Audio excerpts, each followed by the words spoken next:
छात्रों, आज हम मारिया मॉन्टेसरी के बारे में विस्तार पूर्वक अध्ययन करेंगे। इससे पूर्व हम सबसे पहले प्लेटो का शिक्षा दर्शन जान चुके हैं, फिर रूसो का शिक्षा दर्शन जान चुके हैं। उसके बाद हमने जॉन डीवी का दर्शन जाना और उसके बाद हमने फ्रॉवेल का दर्शन जाना और उसके बाद डॉक्टर मारिया मॉन्टेसरी के दर्शन के बारे में आज हम विस्तार पूर्वक अध्ययन करेंगे। मैं आपको पूर्व में ही बता चुका हूं कि डॉक्टर मारिया मॉन्टेसरी और फ्रॉवेल, फ्रेडरिक फ्रॉवेल, ये दोनों बहुत इंपॉर्टेंट टॉपिक हैं। ये आपके सीटेट, टेट या आप जब भी कोई शैक्षिक एग्जाम देंगे ऑब्जेक्टिव वाला, उसमें ये इससे संबंधित क्वेश्चन आपसे पूछे जाते हैं, तो इसे ध्यानपूर्वक देखना। डॉक्टर मारिया मॉन्टेसरी ने शिशु शिक्षा हेतु एक आधुनिक और प्रगतिशील शिक्षण पद्धति का विकास किया, जो मारिया पद्धति के नाम से शिक्षा के इतिहास में प्रसिद्ध है। प्रशिक्षण एवं पेशे से मारिया मॉन्टेसरी एक चिकित्सक थी। वो कोई शिक्षा शास्त्री नहीं थी, वह शिक्षक थी। उन्होंने मानसिक रूप से विकलांग बच्चों की चिकित्सा करते हुए उनकी शिक्षा पर ध्यान दिया और सफलतापूर्वक उन्हें शिक्षित किया।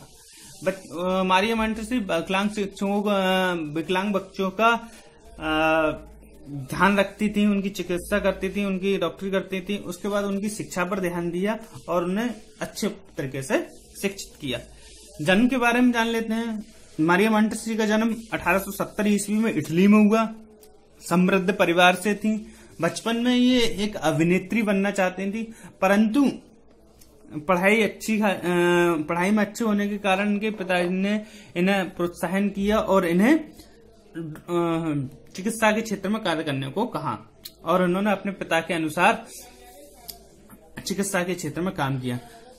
1894 में रोम विश्वविद्यालय से एमडी की डिग्री चिकित्सा में हासिल की और उसके उपरांत ये उसी विश्वविद्यालय में मंदबुद्धि बालकों की शिक्षा का दायित्व दिया गया। इनके लिए मंदबुद्धि बालकों की शिक्षा का दायित्व इन्हें दिया गया और इनके लिए इलाज के लिए नियुक्त किया गया।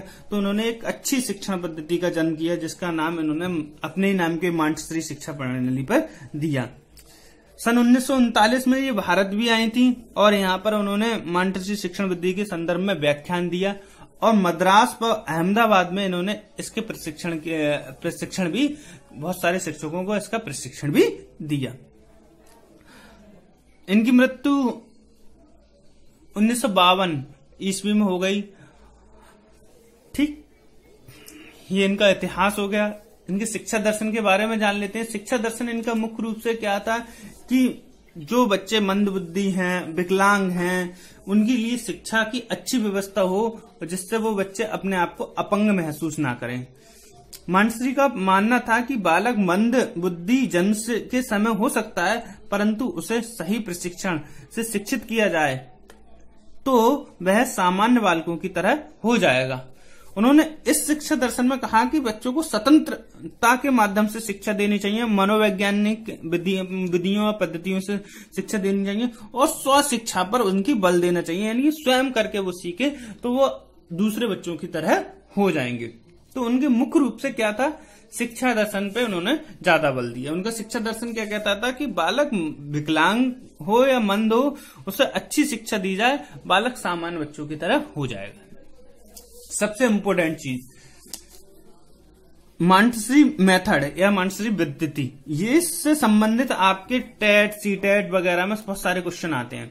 मैंने सारी चीजें लिख ली है, अधिक से अधिक जो आपके क्वेश्चन में पूछी जाएंगे। मारिया मॉन्टेसरी का लगभग कई साल पहले या 4 या 5 साल पहले आप सीटेट का एग्जाम देखेंगे तो मारिया मॉन्टेसरी को किस नाम, दूसरे नाम से जाना जाता है, तो सहचर्य विधि के नाम से जाना जाता है। किसके नाम से जाना जाता है? सहचर्य विधि। उसके बाद ये विधि कई बार पूछा गया है कि मॉन्टेसरी विधि किस पर आधारित है, तो कहेंगे खेल पे, और किंडरगार्टन भी खेल पर ही आधारित है। होंगे ऑप्शन में आपके एक ही, चाहे मारिया मॉन्टेसरी हो या फ्रॉवेल हो। इनके सिद्धांत ये शायद 2018 के लास्ट में जो दिसंबर में होता है सीटेट, उसमें पूछा गया है कि मॉन्टेसरी शिक्षण पद्धति किस सिद्धांत पर आधारित है। रूसो के प्रकृतिवादी सिद्धांत पर यह पद्धति आधारित है। ये पद्धति कब से कब तक के लिए? 3 से 6 वर्ष के बच्चों के लिए यह पद्धति उपयोगी है। और हम यही बात करें, फ्रॉबेल की कितने से कब तक के लिए पद्धति है? 2 साल से लेकर 7 वर्ष के लिए। और उपयोगी कब से कब तक के लिए? 3 से 7 वर्ष के लिए फ्रॉबेल की है, और ये केवल 3 से 6 वर्ष के लिए। और शुरुआत में ये पद्धति 2.5 वर्ष से 6 वर्ष तक के लिए थी, परंतु इनका समय इनके दत्तक पुत्र मारियो,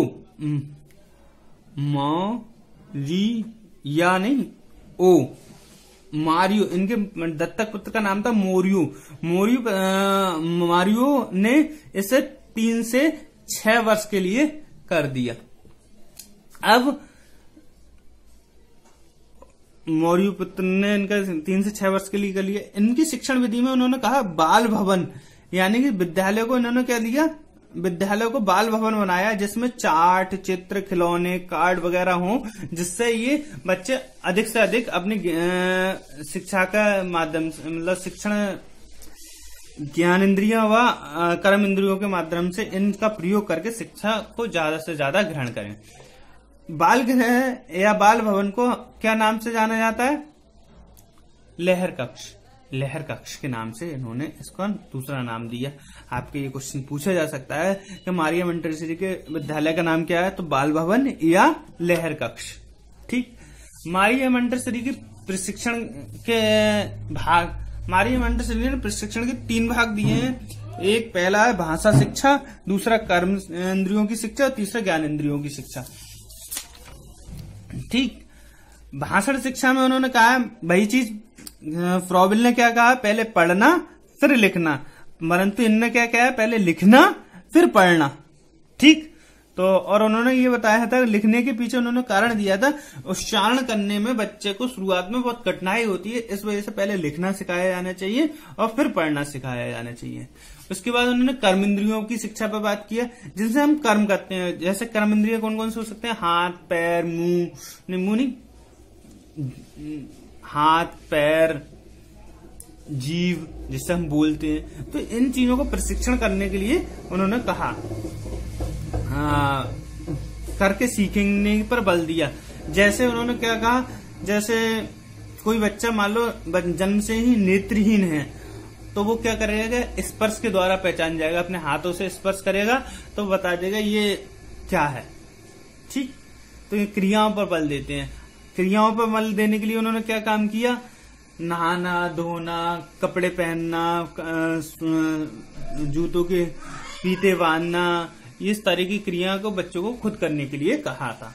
ज्ञान इंद्रियों की शिक्षा पर उन्होंने कहा बच्चों को स्वतंत्र विद्यालय में खुला छोड़ दो, जिस ज्ञान इंद्रिय के प्रयोग से उसे सीखना होगा वो सीख जाएगा। जैसे उसने कहा कि जब हम बाल गृह में, बाल भवन में बहुत सारे सामान रखेंगे तो उसकी ज्ञान इंद्रियां कुछ न कुछ नया सीखेंगे ही सीखेंगे। Thank you very much.